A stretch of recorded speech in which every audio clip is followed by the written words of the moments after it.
ایک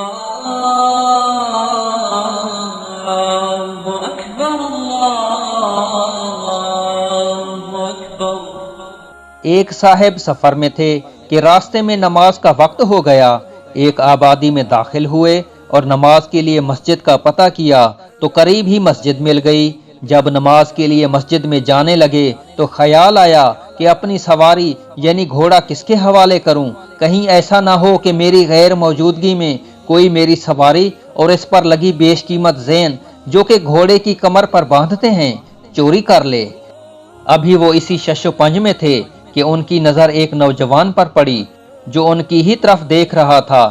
لڑکے کو اشارہ کر کے بلایا اور کہا کہ بیٹا میں مسافر ہوں، نماز کا وقت ہو رہا ہے، کیا میرے نماز ادا کرنے تک تم میرے سامان اور سواری کی حفاظت کر سکتے ہو؟ لڑکے نے کہا کیوں نہیں، آپ بے فکر ہو کر نماز کے لیے جائیں، میں آپ کے سامان کے پاس کھڑا ہوں۔ وہ صاحب بہت خوش ہوئے اور نماز کے لیے مسجد میں چلے گئے۔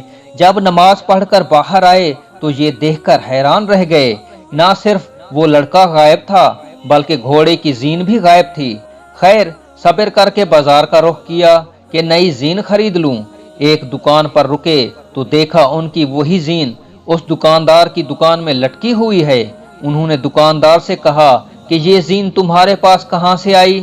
اس نے جواب دیا کہ ابھی ایک لڑکا 2 درہم میں بیچ کر گیا ہے۔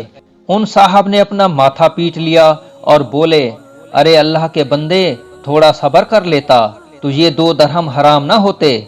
دکاندار نے پوچھا کہ کیا ماجرا ہے تو اس صاحب نے پورا واقعہ بیان کیا اور کہا کہ میں نے نماز میں ہی سوچ لیا تھا کہ نماز پڑھ کر اس لڑکے کو 2 درہم دوں گا، مگر افسوس جلد بازی کی وجہ سے اس نے اپنی کمائی حرام کر لی۔ اگر صبر کر لیتا تو یہی 2 درہم اسے ملتے مگر جائز طریقے سے ملتے۔